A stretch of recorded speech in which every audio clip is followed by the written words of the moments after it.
क्या पुरुष भी सुरक्षित महसूस कर रहे हैं? कि अभी भी कहीं कमी है, तभी तो रिजर्वेशन की जरूरत पड़ रही है। बिल्कुल, मिसयूज है इन कानूनों का, वो बढ़ रहा है। ग्लोबल जेंडर गैप इंडेक्स है, उसमें वी आर बॉटम। तो आपको लगता है कि ये जेंडर हमें न्यूट्रल लॉज की तरफ जाना चाहिए? अगर कोई फॉल्स केस फाइल कर रहा है, राइट, उसकी अकाउंटेबिलिटी होनी चाहिए। जब हाथ उठाने की बात आती है ना, वो किसी को भी नहीं एक दूसरे के ऊपर उठाना चाहिए। Yes. ठीक है, फादर ने मुझे बोला था कि ये लड़की है तो इसको जब मर्जी आप इसको मार सकते हैं।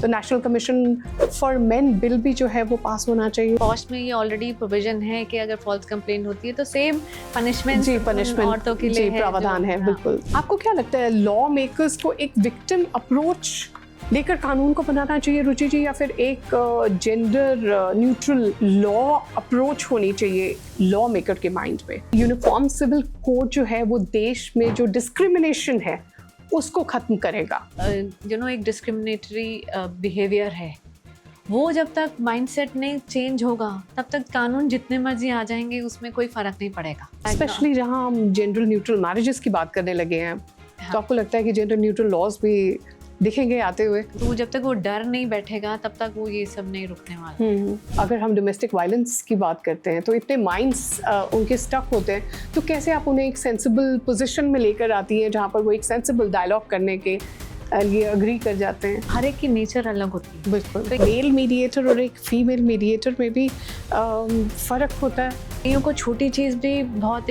लगती है कि उनके साथ बहुत बड़ी हो गई है। कईयों को बहुत सहने के बाद भी लगता है कि मेरे को इससे निकलना है। वो अभी भी ऐसे करते हैं जैसे कि वो कोर्ट के सामने आर्ग्यू करने आए हैं।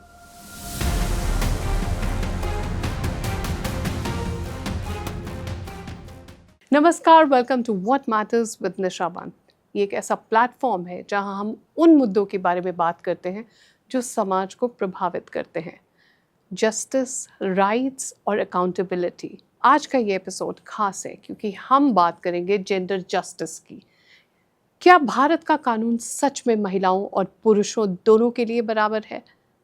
और इन सवालों पर बात करने के लिए आज हमारे साथ हैं legal expert advocate Ruchi Khurana ji.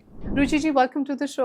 Thank you so much for having me, and it's so good to be here, really. It's the pleasure is ours, रुचि जी। रुचि जी, भारत में जो कहा गया है वो ये कहा जाता है कि जो कानून बनाए गए हैं वो महिलाओं को सुरक्षित करने के लिए कानून बनाए गए हैं, पर जो आजकल एक डिबेट सी छिड़ गई है पुरुषों के अधिकारों को लेकर, एक बहुत बड़ा हमारे देश में ये कंसर्न बन गया है कि क्या पुरुष भी सुरक्षित महसूस कर रहे हैं? तो आपको क्या लगता है कि भारत का जो लीगल फ्रेमवर्क है वो जेंडर जस्टिस पर आधारित है या फिर वो जेंडर स्पेसिफिक लॉज पर आधारित है? अनिशा जी, हमारे कानून आपको भी पता है कि बहुत जेंडर न्यूट्रल हैं। हमारी जो संविधान में बहुत स्ट्रॉन्ग बैकिंग है जेंडर न्यूट्रल कानून के तरफ। जैसे कि आर्टिकल 14 कहता है कि इक्वालिटी है, बिफोर लॉ है, और जो भी डिस्क्रिमिनेशन सेक्स के बेसिस पे है उसको प्रोहिबिशन है। और ऐसे right to life, right to live life with dignity, article 21 में ये सब हमारे हैं। ऊपर से बहुत सारे कानून जो विमेन सेंट्रिक वेलफेयर के लिए बनाए गए हैं, जैसे कि घरेलू हिंसा का कानून बनाया है। जी बिल्कुल, 2005 में। और जो पॉश है, जो sexual harassment at work place के लिए जी, वो बनाया है।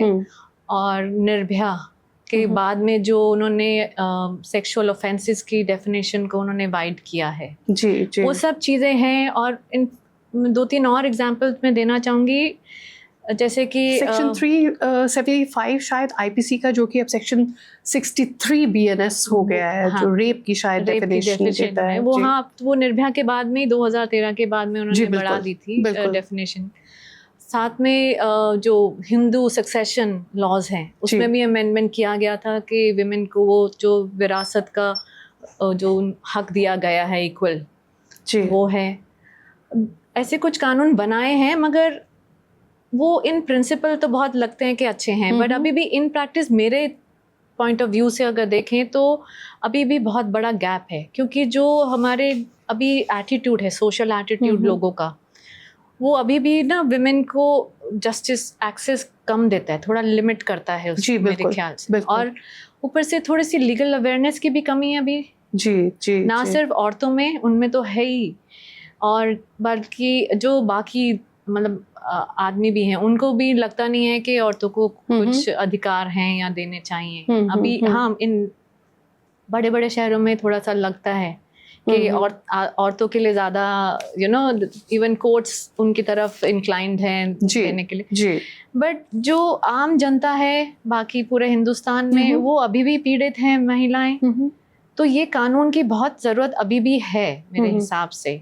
ऑल्दो लगता है कि आदमियों के लिए, जैसे आपने कहा कि आदमी सोच रहे हैं कि ये कानून ना महिलाओं की तरफ झुकाव है, मगर जब तक ये पूरा समाज अपना मेंटल वो एटीट्यूड नहीं चेंज करेगा, तब तक ये कानून की ज़रूरत हमें पड़ती रहेगी। जी बिल्कुल।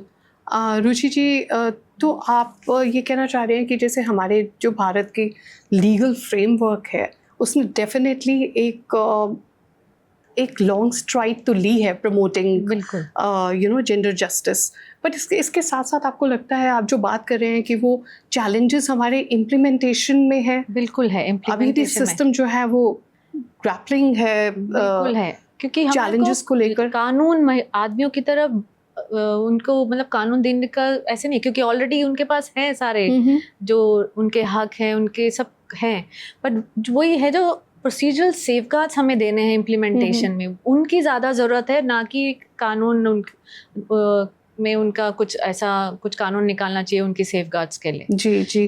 पर सुप्रीम कोर्ट, जैसे कि आपको पता है कि सुप्रीम कोर्ट लगातार इसके बारे में मतलब प्रमोट कर रहा है, मतलब जेंडर स्पेसिफिक लॉज को, जेंडर जस्टिस को जो है सुप्रीम कोर्ट बार बार बोल रहा है अपने कई सारे लैंडमार्क जजमेंट्स में, जैसे कि Joseph shine versus union of India, जहाँ पर जो अडल्ट्री को डीक्रिमिनलाइज किया गया था, और NALSA versus union of India, जहाँ पर थर्ड जेंडर की जो है वो बात की गई थी, उन्हें प्रोटेक्ट करने की। जी बिल्कुल, एक्नॉलेज किया गया तो है। डिस्पाइट दैट हमारे पास में चैलेंजेस हैं, तो आपको क्या लगता है कि as a practising lawyer when you go to the court, आपको क्या ऐसे चैलेंजेस लगते हैं और क्या ऐसे सेफगार्ड्स हैं जो हम लेकर आगे चल सकते हैं, जिससे एक जैसे बैलेंस रहे सिचुएशन में? प्रैक्टिसिंग लॉयर है तो आपको भी पता ही होगा कि जो हमारा मेन है, कानून तो हमारे सारे अच्छे हैं और इन बुक्स ऐसे लगता है कि वी हैव एवरीथिंग, बट वहीं सबसे ज़्यादा हमारी इम्प्लीमेंटिंग एजेंसीज जो हैं,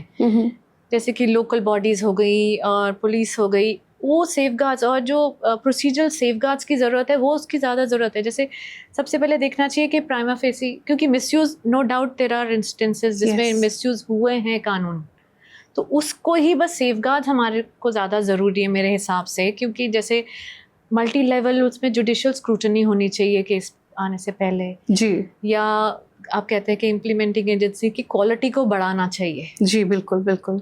और आपको लगता है कि महिलाओं की रिप्रेजेंटेशन है उसको भी थोड़ा बढ़ाना चाहिए? बिल्कुल बढ़ाना चाहिए, हर क्षेत्र में बढ़ाना चाहिए, इंक्लूडिंग कोर्ट्स। लकीली अभी वो BCD और ये सब के इलेक्शंस में भी उनको 33% का रिजर्वेशन दिया है, मगर वो जरूरत क्यों पड़ रही है? क्योंकि अभी भी कहीं कमी है, तभी तो रिजर्वेशन की जरूरत पड़ रही है। क्योंकि अभी भी देखेंगे आप, अभी जो रिजल्ट्स आ रहे हैं उसमें भी महिलाएं जो रिजर्वेशन के बाद भी आई हैं, उसमें भी उनकी गिनती कितने नीचे तक है। जी बिल्कुल। तो यानी कि अभी सोशल एटीट्यूड में बहुत बदलाव लाने का जरूरत है। जी बिल्कुल, बहुत अपलिफ्टमेंट लाने की वहाँ बहुत ज़रूरत है। और एक जो डिसीजन मेकिंग पोजीशंस है रुचि जी, वहाँ पर I think not even in the courts, but I think जो बाकी के भी एरियाज है वहाँ पर डिसीजन मेकिंग पोजीशंस में महिलाओं का सामने आना और वो रिप्रेजेंटेशन में दिखना is very important, I think. Absolutely important. They should come. In fact, a lot of women want to come, but उसमें बहुत सारे उनके limitations हो जाते हैं, कुछ शायद इसलिए नहीं आ पाती हैं या उनको encouragement नहीं मिल पाती है। वो है, वो वहाँ पे legal awareness और other awareness की भी ज़रूरत है, और एक दूसरे को as a women I will say that we need to push each other. जी बिल्कुल बिल्कुल, I think that is very important that women need to come in front and push one another. पहले कहा जाता था कि महिलाओं की दुश्मन है जी, तो शायद होती होंगी क्योंकि उनकी माइंडसेट ऐसा था, उनको ही वो पली बड़ी इस तरीके से there bringing up was like that, but now that is changing, but इतनी जनता है हमारे देश में, वहाँ तक पहुँचाना, सब तक पहुँचाना थोड़ा स्लो प्रोसेस रहा है जी बिल्कुल, मगर आई एम श्योर जो आजकल अगली जनरेशन आ रही है they will be much better. जी।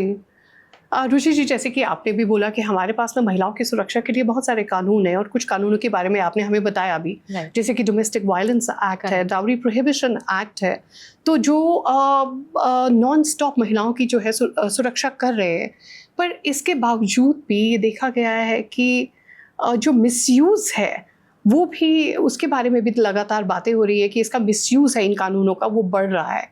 तो आपको लगता है कि ये जेंडर हमें न्यूट्रल लॉज की तरफ जाना चाहिए?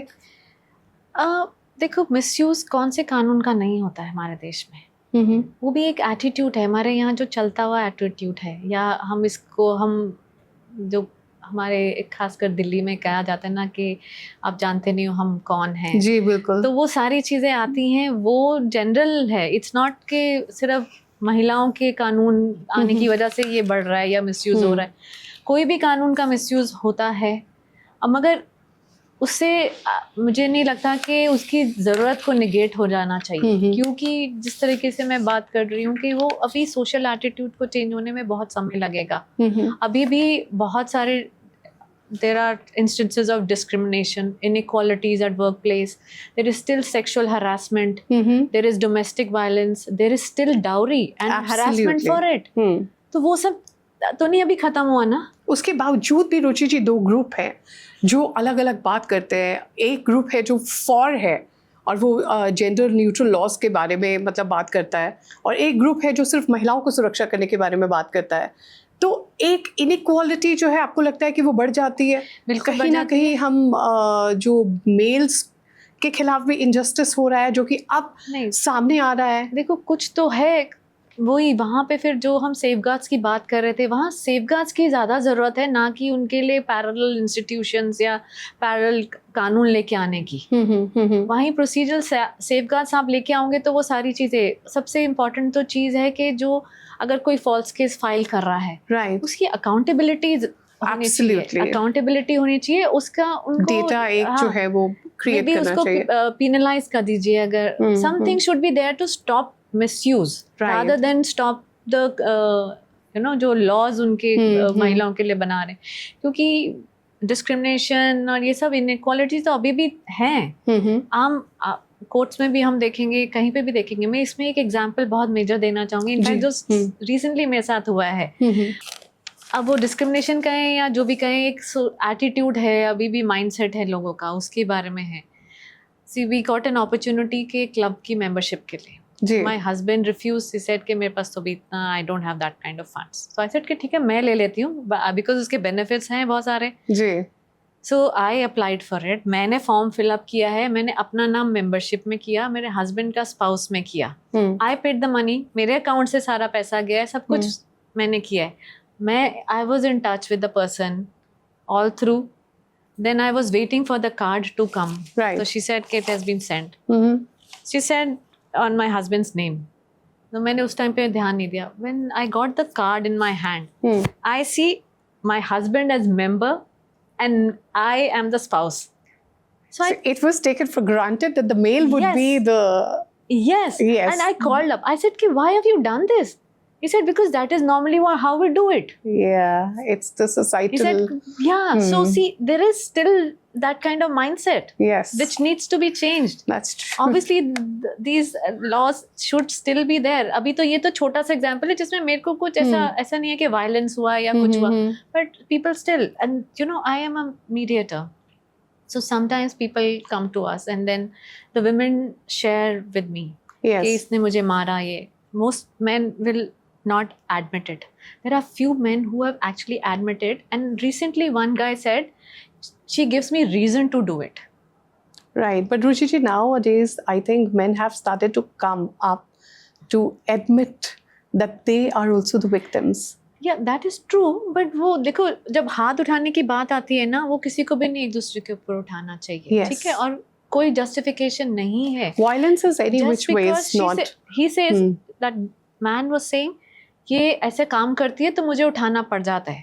और इसके फादर ने मुझे बोला था कि ये लड़की है तो इसको जब मर्जी आप ना, मतलब अगर इसको आपको लगे ज़रूरत है तो आप इसको मार सकते हो. तो मतलब इतना casually he was telling me like, और फिर अपने आप को दिखा रहा था जैसे वो पीड़ित है, वो उसने पता नहीं उसके साथ क्या क्या कर दिए हैं। मगर ये जो फिजिकल वायलेंस की बात थी तो he was taking it so casually. Right. So that mean ये तो जो केसेस हमारे सामने आए हैं, जो नहीं आती हैं महिलाएं, कोर्ट तक पहुंच भी नहीं पाती है, इनफैक्ट उनको लीगल अवेयरनेस भी नहीं है, उनको अपने राइट्स के बारे में भी नहीं पता है, जो जाती नहीं है कोर्ट्स में, उन तक तो हम पहुंचे नहीं शायद अभी तक। तो जेंडर न्यूट्रल लॉ की तरफ नहीं जाना चाहिए भारत को? देखो ऑलरेडी है, जो सारे क्रिमिनल कानून हैं, जो एविडेंस एक्ट है, जी जी, we have current legal system that protects everybody. everyone. So it's not like कि उनको स्पेशल जरूरत नहीं है, क्योंकि देखो अगर कुछ मेन हैं भी जो पीड़ित हैं, बट उनकी संख्या अभी भी बहुत कम है महिलाओं के। यस, इसके आप ये कह रहे हैं कि data is very important. Data is very important, और जो डेटा है वो अभी तक भी डिस्प्रपोर्शनेटली जो क्राइम को है वो विमेन के अगेंस्ट डिस्प्रपोर्शनेटली हाई दिखाता है। बिल्कुल बिल्कुल, वो डेटा को तो हम निगेट नहीं कर सकते हैं, नहीं वो लोग नहीं कर सकते। आपको पता होगा कि जो ग्लोबल जेंडर गैप इंडेक्स है उसमें we are bottom, we are 131 out of 146। Yes, still we are in bottom 20। We are in bottom 20। I mean so हमारे को अभी बहुत लंबी लड़ाई लड़नी है इसमें, जी जी, वहां तक पहुंचने में। तो वो सिर्फ हैंडफुल आदमियों के लिए एक पैरेलल आप वो बनाना शुरू कर देंगे तो अब वहां नहीं मिसयूज होगा उसका। जैसे कि रुचि जी मैंने बोला कि 2 ग्रुप्स हैं, तो जो एक्चुअली इसके लिए हैं कि पुरुषों के लिए हमें एक ऐसी संगठन होना चाहिए जहाँ पर पुरुष भी जाकर अपने आप को रिप्रेजेंट कर सके, अपनी जो पीड़ा है वो सामने रख सके और ये बता सके कि वो भी विक्टिम है। तो आपको लगता है कि मतलब ये ऐसी जो डिमांड है, you think it's not justified? I don't think it is justified because उससे ये considering the data, you mean? Considering the data, yeah, and ऊपर से वो जो फोकस है इतनी लंबी लड़ाई के बाद जो women की थोड़ी सी बेटर सिचुएशन हुई है, मेरे को लगता है वो फोकस पूरा हट जाएगा वहाँ से। राइट, तो वो वापस चले जाएगा, और ऑलरेडी जो इस पोजीशन में रहे हैं आदमी वो और स्ट्रॉन्गर होंगे, तो फिर women will come down, मेरे हिसाब से ऐसा है। राइट। तो आप उन लोगों को क्या कहेंगी जहाँ पर एक्चुअली एक national commission for main bill के बारे में जो है वो बात हो रही थी, ये काफ़ी चर्चा में था, और वहाँ पर ये बात की गई थी कि ये बहुत ज़रूरत है कि हम सोसाइटल चेंजेस को ध्यान में रखकर हम एक ऐसी ऑर्गेनाइजेशन लेकर आएँ, जैसे कि विमेन के लिए हमारे पास में ऑलरेडी है नेशनल कमीशन फॉर वुमेन, तो national commission for main bill भी जो है वो पास होना चाहिए और उनकी सुरक्षा के लिए, ताकि उनके अधिकारों को भी उतना ही महत्व दिया जाए और एक ऐसी ऑर्गेनाइजेशन बनाई जाए जहाँ पर उन्हें सुना जाए। देखो उसको, क्योंकि सोसाइटल जो चेंजेस हैं वो बहुत ज़्यादा मेल्स को भी विक्टिमाइज कर रहे हैं। आप मगर निशा आप खुद बताइए वो कितने हैं, ये ओनली इन बिग सिटीज मेरे ख्याल से, बाकी जगह पे तो ऐसा मेरे को नहीं लगता कि ऐसी सिचुएशन है कोई औरतें इतनी हिम्मत भी करती होंगी कि सामने आए और उसको मिसयूज करें। राइट। तो ये सिर्फ ये हमारे दिल्ली और बड़े बड़े शहरों में शायद ऐसा हो सकता है। तो मैं वापस जाऊंगी कि ये जो संख्या की बात है ना, जो हमें वो डेटा पे तो जाना ही चाहिए। मुझे नहीं लगता कि इस समय ज़रूरत है, हो सकता है आगे आने वाले समय में जब शायद ज़रूरत पड़े जी, जब जेन्युइनली होगा, क्योंकि अभी भी ऐसा नहीं है कि अगर कोई आदमी पीड़ित है वो पुलिस थाने जाके रिपोर्ट तो लिखा ही सकता है। जो जेंडर न्यूट्रल क्रिमिनल वो कानून लॉज हैं जी जी, उसमें ऐसा नहीं है कि उनके पास हक नहीं है। तो ये जो फॉल्स डाउरी हैरेसमेंट केसेस हैं, जो ये सुनने में आता है कि कई जो केसेस हैं वो झूठे दर्ज कराए गए हैं, तो इससे रुचि जी जो है हमारे लीगल सिस्टम पर भी बहुत बड़ा दबाव पड़ता है। तो हम ये गैप को कैसे बैलेंस कर सकते हैं? देखो तभी वही है, हमने जैसे प्रोसीजरल सेफगार्ड्स और बाकी सेफगार्ड्स की बात करी है, जो प्राइमा फेसी एविडेंस थे, और हमारी जो सबसे इम्पोर्टेंट ज़रूरत तो यही है कि जो इन्वेस्टिगेटिंग एजेंसीज की क्वालिटी बढ़ी, जो एब्सोल्युटली वहाँ पे, क्योंकि कई चीज़ें तो उसी लेवल पे ही बेटर हो जाएंगी कि आगे कोर्ट तक पहुँचने का नौबत ही नहीं आएगी अगर सामने से पता चल रहा है कि ये इट्स अ फॉल्स केस। जी बिल्कुल, एक फॉल्स केस वर्सेस जो एक जेन्युइन केस है उसका डेटा कलेक्ट करना बहुत ज़रूरी है, just to like you know see its scope correct for future. Right. जी बिल्कुल। तो वहाँ पे से शुरुआत होनी चाहिए मेरे ख्याल से, तो वो कोर्ट में आधे मामले अपने आप ही कम हो जाएंगे। जी, और जैसे कि आपने बोला कि इन्वेस्टिगेशन को बहुत इसमें इम्पोर्टेंस देनी चाहिए, किस तरह की इन्वेस्टिगेशन की जा रही है। पर ये रुचि जी, आपको लगता है कि ये कंप्लेंट फाइल होने से पहले इन्वेस्टिगेशन का मेरे ख्याल एक से अहम भूमिका इसमें होनी चाहिए? बिल्कुल होनी चाहिए। और वहीं पे अगर कोई है फॉल्स, अपेरेंटली फॉल्स लग रही है, तो उसमें ऑब्वियसली उसी टाइम पे एक्शन लिया जा सकता है जो कंप्लेनेंट के खिलाफ, जो फॉल्स कंप्लेंट फाइल कर रही है उसके जी खिलाफ। बिल्कुल। रुचि जी, हम हर प्लेटफॉर्म में, मैं हर प्लेटफॉर्म से ये बात कहने की कोशिश कर रही हूँ, अभी आपने भी ये बात कही कि लीगल अवेयरनेस जो है उसे बहुत ज़्यादा इम्पोर्टेंस देनी चाहिए ताकि लोगों को अपने अधिकारों के बारे में पता लग सके। पर आज आपके साथ ये कॉन्वर्सेशन करते समय मैं ये बात भी कहना चाहूँगी कि एक लीगल अवेयरनेस तो हमें ज़रूर बढ़ानी चाहिए, पर जो मिलिशियस कंप्लेंट के बारे में अवेयरनेस है उसको भी बहुत ज़्यादा हमें इम्पोर्टेंस देनी चाहिए। जहाँ हमारे पास में अधिकार हैं जो महिलाओं की सुरक्षा करते हैं, महिलाओं को भी इसका पता होना बहुत ज़रूरी है कि मिलिशियस कंप्लेंट फाइल ना करें, क्योंकि वो पुरुषों को ही नहीं इंडिविजुअली बट उनके परिवारों को भी इनजस्टिस बिल्कुल जैसे देता है। पता होगा कि पॉस्ट में ये ऑलरेडी प्रोविजन है कि अगर फॉल्स कंप्लेंट होती है तो सेम पनिशमेंट औरतों के लिए प्रावधान है। बिल्कुल बिल्कुल। तो वो वहाँ पे ऑलरेडी है, यहाँ से तो शुरुआत उन्होंने कर ही दी हुई है। अब वही है कि कितनी इम्प्लीमेंट हो रही है कितनी नहीं हो रही है वो हमें नहीं पता। इम्प्लीमेंटेशन आई थिंक वो हो रही है रुचि जी, बट आई थिंक प्रोसेस जो है उसका वो बहुत स्लो है। वहीं आ जाता है ना कि वो जो एक स्क्रूटनी है, जुडिशियल स्क्रूटनी या प्रोसीजरल स्क्रूटनी, उसको हमारे को ज्यादा पुश करना चाहिए। कानून है पर कानून के बारे में ज्यादा जानकारी नहीं है और या जी वहीं से शुरुआत आई थिंक करेंगे तो ऑटोमेटिकली हो जाएगा। जी, आज आप कर रहे हैं वो रुचि जी, आप अपनी जो बहुत अच्छे से आप जो जानकारी है व्यूअर्स को दे रहे हैं। आई एम श्योर महिलाओं को अपने अधिकारों के साथ साथ ये भी पता लगेगा कि हम एक जब मैटर को जितना है हमें कंप्लेंट में सिर्फ उतना ही लिखना चाहिए, बिल्कुल उसे बढ़ा चढ़ा कर नहीं लिखना चाहिए। और एक लीगल अवेयरनेस हमें इस तरह की बनानी चाहिए कि जहाँ पर हम जो फॉल्स कंप्लेंट्स के मिसयूजेस के बारे में है हम बात कर सकें, और ट्रूथफुल कंप्लेंट्स की भी जो पॉइंट्स हैं उनको हाईलाइट किया जाना चाहिए। बिल्कुल। जैसे आपको मैं बताऊं, एज अ मीडिएटर ऑल्सो हम ये चीज़ बहुत बारी देखते हैं, क्योंकि आजकल एटलीस्ट लकीली जो भी मैट्रिमोनियल मैटर्स या जो भी होते हैं सबसे पहले कोर्ट्स भी पुश करते हैं कि मीडिएशन में चले जाएं। तो वहाँ कई चीज़ें तो सामने ही आ जाती हैं। तो इनफैक्ट हम लोग जब पार्टीज़ को ये क्योंकि पार्टीज आके हमें बोलती है इन्होंने ये लिख दिया कंप्लेन में जो है नहीं सच, ये लिख दिया, ये भी लिख दिया, मेरे पूरे परिवार को उन्होंने लपेटे में ले लिया है। तो मगर हम लोग उस टाइम पे एटलीस्ट मैं तो ये करती हूँ कि मैं लोगों को बताती हूँ कि प्लीज़ जो कंप्लेंट में लिखा हुआ है ना उसके ऊपर इतना मत, अगर आप जेन्युइनली सेटल करना चाहते हैं तो जो कागज़ में है ना उसको मत देखिए, क्योंकि हो सकता है कि वो वकील ने किया है लीगल फ्रेमवर्क में डालने के लिए कंप्लेंट को या जो भी है। So please do not go by that and don't feel hurt by that. And if you are genuinely concern कि आपका मैटर ना चले तो try and settle and all that. जी बिल्कुल, मीडिएशन में जाइए, लुकिंग एट के कंप्लेंट में वहाँ सेटल करने की कोशिश कीजिए। जी बिल्कुल। रुचि जी, जैसे कि आपने अभी थोड़ी देर पहले बोला कि एक इन्वेस्टिगेशन जो हमारी स्कीम है उसको हमें बेहतर करना चाहिए एक कंप्लेन को फाइल करने से पहले, ताकि जो हमारी फॉल्स कंप्लेंट्स हैं हम उन्हें वहाँ से हटा सके और जेन्युइन कंप्लेंट्स को ही हम फाइल कर सके। बिल्कुल बिल्कुल जी। एक इन्वेस्टिगेशन ऑफिसर की जो बहुत अहम भूमिका है आई थिंक ये FIR वगैरह के रजिस्टर करने में। बिल्कुल, वहाँ से शुरुआत होगी तो आधे से ज़्यादा मैटर जो फॉल्स हैं वो कोर्ट तक पहुँचेंगे ही नहीं, और इससे लीगल प्रेशर जो हमारे लीगल सिस्टम पे प्रेशर है वो भी बर्डन भी कम होगा। जी बिल्कुल। तो आपको क्या लगता है लॉ मेकर्स को एक विक्टिम अप्रोच लेकर कानून को बनाना चाहिए रुचि जी, या फिर एक जेंडर न्यूट्रल लॉ अप्रोच होनी चाहिए लॉ मेकर के माइंड में?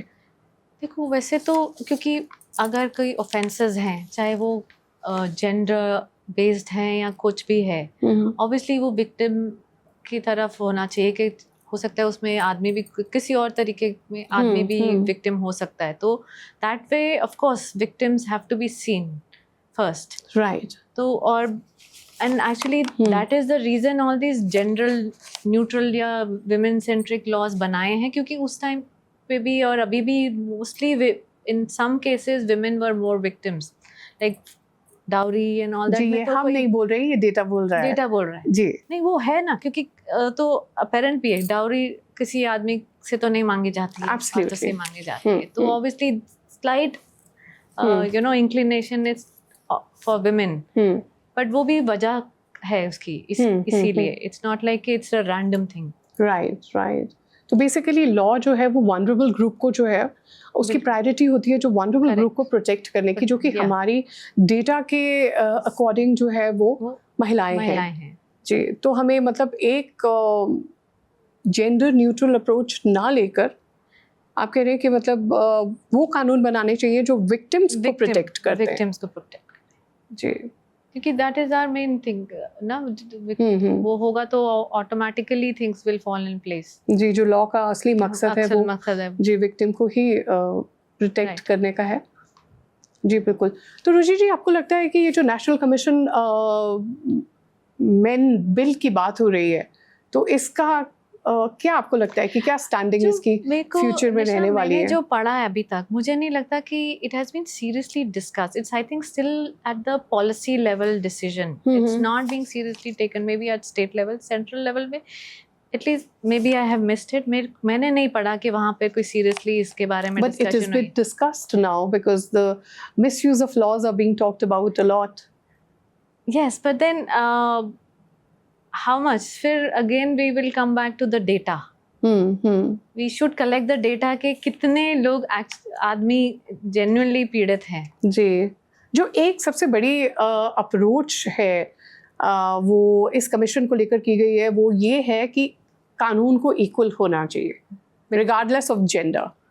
तो वो पुरुषों को और महिलाओं को वो बोल रहे हैं कि बिल्कुल इक्वल होना चाहिए, उनकी रिप्रेजेंटेशन जो है वो बिल्कुल इक्वल होनी चाहिए, ताकि पुरुषों के अगेंस्ट इनजस्टिस ना हो सके, उन्हें भी अपनी बात कहने का मौका मिले। नहीं कर सकते हैं ऑफकोर्स। मैं जैसे अभी थोड़ी देर पहले भी हमने कहा है कि ऑलरेडी हमारे पास जेंडर न्यूट्रल लॉज हैं, क्रिमिनल है, एविडेंस एक्ट है, everything is gender neutral. Right. So वहाँ पे उनको लिए स्पेशल करेंगे तो वो जो फोकस था विमेन इमेंसिपेशन पे वो खत्म ही हो जाएगा। जी। जो अभी भी हमारी इतनी डिस्कशन के बाद भी यही है, मुझे लग रहा है कि वो ज़रूरत अभी ख़त्म नहीं हुई है। तो जो मेल्स हैं वो अपने ग्रीवियंसेस को वॉइस करना चाहते हैं, वो जो कानून हमारे पास में ऑलरेडी हैं उनके आधार पर वो वॉइस कर सकते हैं, अपने ग्रीवियंसेस कर सकते हैं। जी, क्योंकि मेरे हिसाब से तो मोस्टली कवर हो ही जाता है। कोई स्पेसिफिक होगा तो may be it will still take a long way to, you know, all this misuse to spread across the country. जी, रुचि जी, सुप्रीम कोर्ट ने हाल ही में एक बार फिर से बोला कि यूसीसी यूनिफॉर्म सिविल कोड जो है वो देश में जो डिस्क्रिमिनेशन है उसको खत्म करेगा। तो आपको लगता है कि मतलब देश में ये एक मजबूत कानून लेकर आएगा जहाँ इक्वालिटी की बात की जा सकेगी? हाँ, देखो, सुप्रीम ने जो कहा है वो सही है कि कुछ हद तक तो ये इक्वालिटी देगा हमारी पूरी जनता को, और ऊपर से जो यूनिटी हमारे देश की, शायद उसमें बहुत फ़ायदा होगा यूनिटी लाने में। जी, जो ऑलरेडी वी आर सीइंग कि थोड़ा प्रॉब्लम चल रही है यहाँ पे। मगर and you know it may seemed like a good idea, but I would still insist कि you know जो हमारी अभी अवेयरनेस है कानून के, क्योंकि कानून अभी जो है हमारे लोगों को उसी की अभी तक जानकारी नहीं है। जी, पूरी तरह से जानकारी नहीं है। हाँ, बिल्कुल। और जानकारी तो, और ऊपर से जो एटीट्यूड है लोगों का, जो यू नो एक डिस्क्रिमिनेटरी बिहेवियर है, वो जब तक माइंडसेट नहीं चेंज होगा तब तक कानून जितने मर्जी आ जाएंगे उसमें कोई फर्क नहीं पड़ेगा। जी बिल्कुल, एक सोसाइटल माइंडसेट का चेंज होना बहुत जरूरी है वो, और वो भी यू नो लोएस्ट लेवल से शुरू करना है, जो हमारे छोटे छोटे कस्बे वगैरह से, वहाँ से ही शुरुआत होगी अवेयरनेस की, तभी वो पूरे देश में फैलेगा। जी बिल्कुल। इक्वालिटी हमें इनहेरिटेंस में, प्रॉपर्टी में, मैरिज लॉज में तो दे देगा। हाँ जी, पर जब तक माइंडसेट नहीं चेंज होंगे, लोग उसे अपनाएंगे नहीं, तब तक उसे नहीं ठीक से शायद फॉलो कर पाएंगे। बिल्कुल। I mean, in principle, it looks like a very good idea. But how उतना इन प्रैक्टिस इन इम्प्लीमेंटेशन वो कैसा होगा वो पता नहीं है till we change the people's mindset. और जैसे कि हमने पहले भी बात करी, इम्प्लीमेंटेशन चैलेंजेस तो है ही हैं। वो तो है ही। जी। और सबसे पहले मेरे तो हिसाब से वहीं पे ही हमारे को बदलाव लाना पड़ेगा, उसकी क्वालिटी को, इम्प्लीमेंटिंग अथॉरिटीज, इन्वेस्टिगेटिंग अथॉरिटीज, इन सबको जो जब तक हम लोग स्ट्रेंथन नहीं करेंगे बिल्कुल बिल्कुल, तब तक कुछ भी हम कर लेंगे वो नहीं बदलेगा। जी बिल्कुल, क्योंकि लागू करने वाले लोगों से ही तो कानून लागू होगा ना, सिर्फ बैरक्स में या कानून में लाने से नहीं जी फर्क पड़ेगा। तो आपको लगता है रुचि जी, इन फ्यूचर हम we can see some gender neutral laws like coming up? I think so, because अभी काफी बदलाव आया है पिछले सालों में, इनफैक्ट स्पेशली जहां हम जेंडर न्यूट्रल मैरिजेस की बात करने लगे हैं। हाँ। तो आपको लगता है कि जेंडर न्यूट्रल लॉज भी दिखेंगे आते हुए? मेरे ख्याल से तो दिखेंगे, including not just for benefiting women and all but other communities like LGBTQ and जी plus बिल्कुल and all बिल्कुल, that, उनके लिए भी शायद ऑलरेडी सुप्रीम कोर्ट ने और काफी काम किया है बिल्कुल। तो हो सकता है कानून भी आएंगे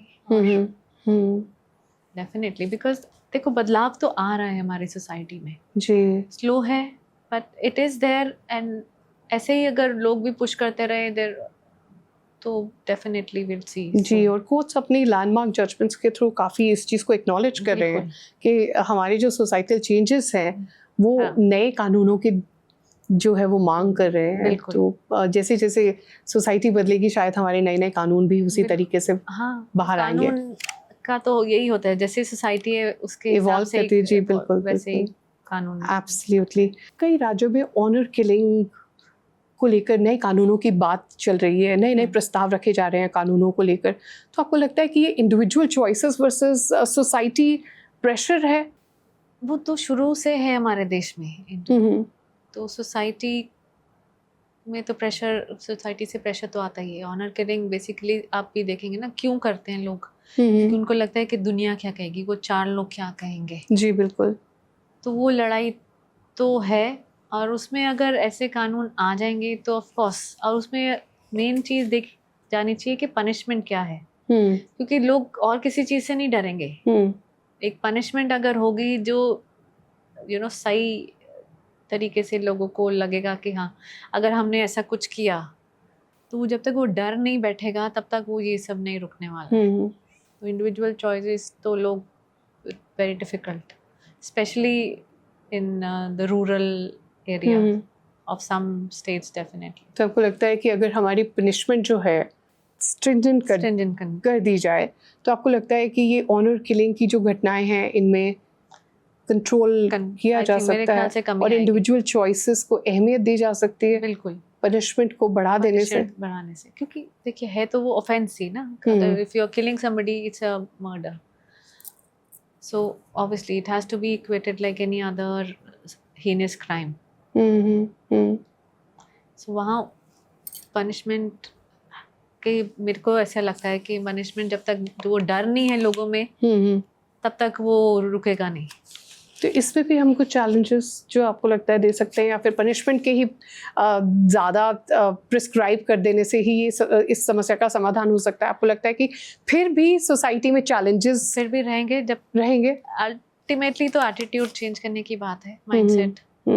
जो हमारा सोशल और कल्चरल बैकग्राउंड है उसको चेंज करने में आपको लगता है कि सिर्फ एक पनिशमेंट से ही हो जाएगा, या फिर कोई और माइंडसेट?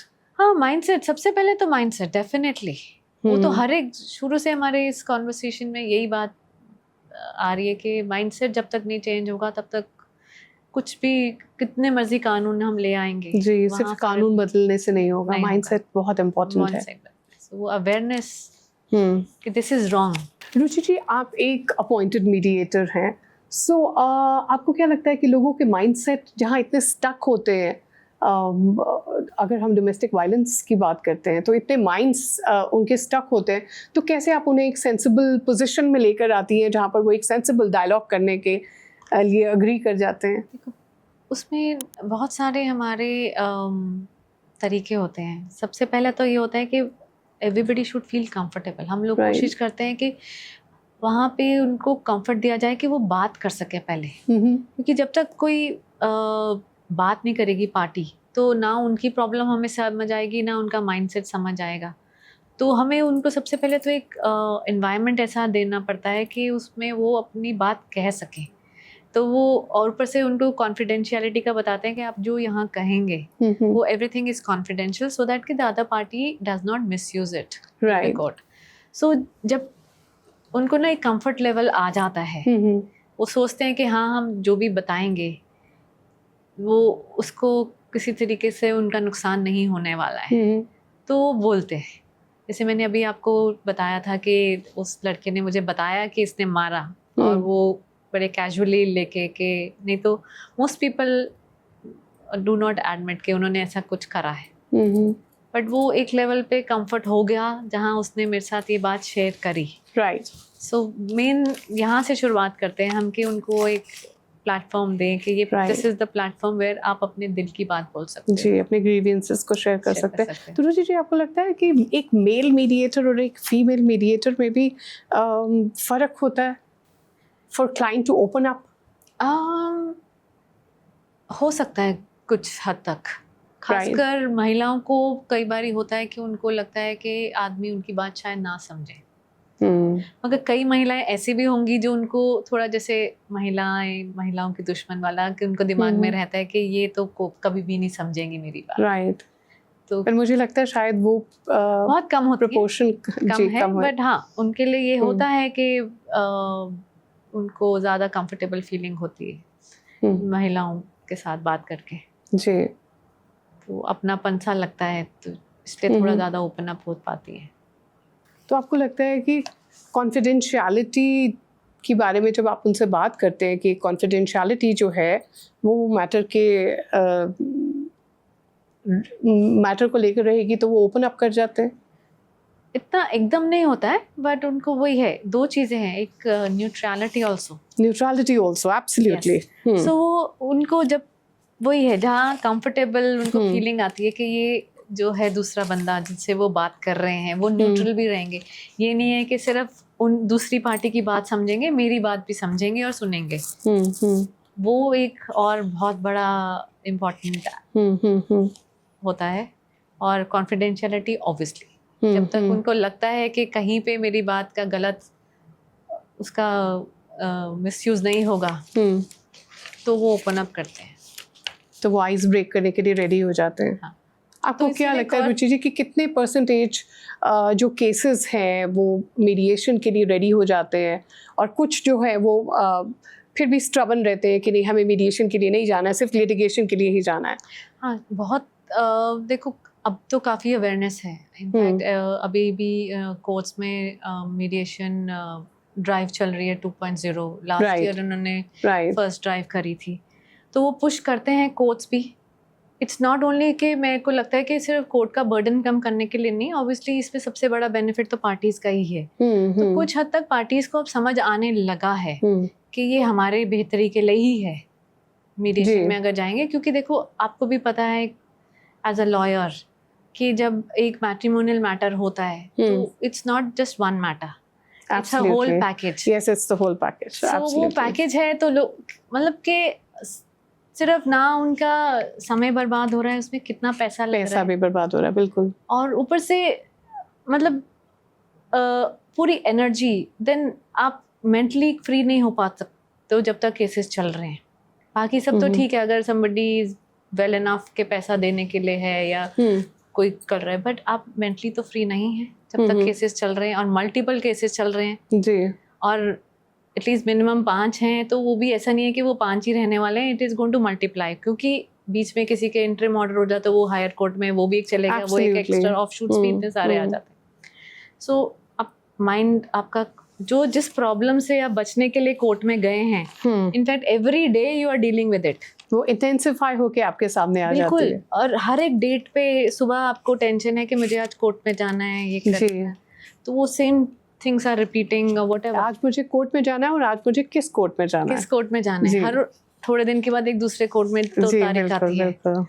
तो उससे बचने के लिए इसलिए बेनिफिट्स हैं मीडिएशन के। अब ये चीज़ काफ़ी लोगों को समझ आती है, मगर ये है कि जब तक शुरुआत में ये होता है कि कई बारी I used to be mediator in a CAW cell also, तो वो फर्स्ट स्टेज होती है जब कंप्लेंट के बाद पहली बार ही आए हैं ना, वहाँ स्टबनेस थोड़ी सी ज़्यादा होती है, क्योंकि वो अभी तक जो गुबार है ना अंदर जी वो हल्का नहीं हुआ है। बिल्कुल। तो उनको लगता है अभी तो ये शुरुआत है, मैंने तो अभी तक कुछ किया ही नहीं है जी, उसको दूसरे इंसान को मैंने सजा दिलाने सिखाया नहीं, सबक नहीं सिखाया, तो उधर होता है। पर धीरे धीरे थोड़ा कोर्ट्स में जाना शुरू करते हैं, उनकी कुछ तारीखें लग गई तो उनको पता है अब वहाँ से बेहतर है कि यहीं पे कुछ अगर हो सके। बट ये है कि हर एक केस की स्टेज होती है कि हर एक पार्टी अलग होती है जी। कोई तो शुरू में ही आ जाते हैं, ठीक है हमारी प्रॉब्लम है, बहुत मैच्योरिटी से वो शुरू में कहेंगे जी हम तो करना चाहते हैं, आप किसी तरीके से हमारा करा दो जी। और क्राइम भी किस तरीके का कमिट हुआ है ये भी आई थिंक बहुत हद तक डिसाइड करता है कि कितनी मीडिएट किया जा सकता है। और हर एक की नेचर अलग होती है। बिल्कुल। कईयों को छोटी चीज भी बहुत लगती है कि उनके साथ बहुत बड़ी हो गई है, कईयों को बहुत सहने के बाद भी लगता है कि मेरे को इससे निकलना है, तो पीसफुल एग्जिट होनी चाहिए जी। बिल्कुल। तो हर एक इंसान पे भी डिपेंड करता है।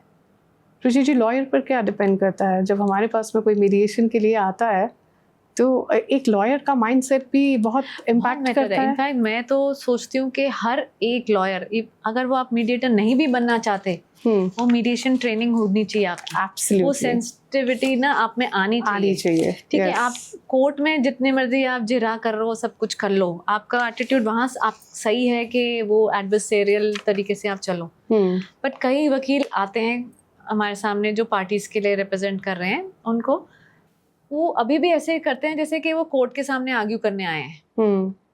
तो उनको हमारे को बहुत काम डाउन करना पड़ता है। उनको पार्टीज तो शायद काम डाउन ऑलरेडी होती है क्योंकि उनका सब कुछ स्टेक पे है। एब्सोल्युटली।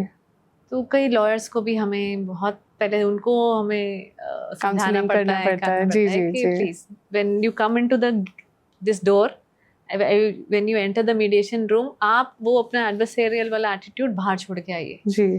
तो मगर वो शायद अगर सबकी मैंडेटरी ट्रेनिंग हो जाए ना ये जी, तो उसमें बहुत फर्क पड़ेगा। उससे बहुत फर्क पड़ेगा, खासकर जो मैट्रिमोनियल मैटर्स वाले में डील करते हैं।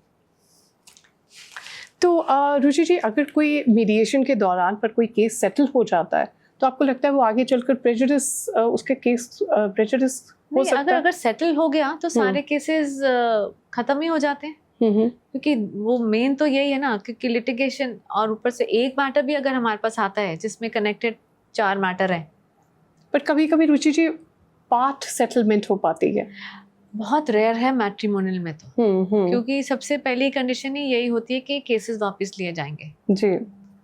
और वो अगर एलिमनी की बात आती है तो एलिमनी की स्टेजेस ही इस तरीके से बनाई जाती हैं कि जिसमें उनको विड्रॉल या डिस्पोजल के लिए होता है केसेस। तो उसमें नहीं होता इन एनी केस, जो आपको जिससे मैंने कहा था कि कॉन्फिडेंशियलिटी की बात जी। अगर सेटल नहीं हो रहा तो जो भी बातचीत यहाँ हुई है वो कोर्ट में तो इफेक्ट करने नहीं वाली है। Even courts will not entertain की बात तो मीडिएशन में कही गई थी जी जी जी जी जी। तो मेरे को नहीं लगता कि उनके कोई केसेस में फ़र्क पड़ेगा अगर केस चलते रहेंगे, सेटलमेंट नहीं हुई है। But you think mediation is a good way to ease off the legal system? Absolutely, because it's सिर्फ वो फुल एंड फाइनल होता है। उसमें सारे केसेस एक तो सेटल होते हैं, कनेक्टेड केसेस हैं सारे जी जी। रुचि जी, आपसे अगर मैं पूछूं और आप हमें एक लाइन में अगर इन सवालों के आंसर्स दे पाएं, तो एक लॉ जिसमें आपको लगता है कि रिफॉर्म होना चाहिए। वैसे तो बहुत सारे लॉज हैं, पर एक लॉ जिसमें आपको लगता है कि रिफॉर्म होना चाहिए। नहीं, मैं तो जैसे शुरू से कह रही हूँ कि जो इम्प्लीमेंटिंग अथॉरिटीज़ है उनकी अकाउंटेबिलिटी या उनकी क्वालिटी बढ़ाने में सबसे उनको बढ़ाना चाहिए जी। उससे बहुत सारी चीज़ें हमारी पटरी पे आ जाएंगी जी जी। और जेंडर लॉ पे क्या कोई एक मिथ है जेंडर लॉ को लेकर? मेरे हिसाब से तो वही मिथ है कि इसका बहुत मेजर मिसयूज हो रहा है। इंस्टेंसेस हैं, बट उतना भी नहीं जितना उसको दिखाया जा रहा है। ओके। तो ऐसे तो बहुत सारे कानून हैं रुचि जी, बट एक कानून जो आपको लगता है कि महिलाओं को ज़रूर उसके बारे में जानकारी होनी चाहिए। जो मेरे हिसाब से जो अभी भी कमी है हमारी महिलाओं की सोच में, बहुत सारी मतलब देश की महिलाओं में, मैं बड़े शहरों की बात नहीं करूँगी, बट अभी भी वो अपने आप को इक्वल नहीं समझती है, क्योंकि जहाँ देखा जाता है कि लेबर फोर्स हो, चाहे payment and all those things are still we are not at par. Even in, I think, big cities also, Absolutely, I'm sure even absolutely. as a lawyer, I know some matters women may not be able aware to get that much fee like a man can demand.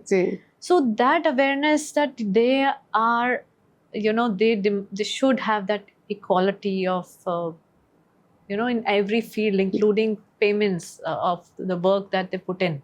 Right.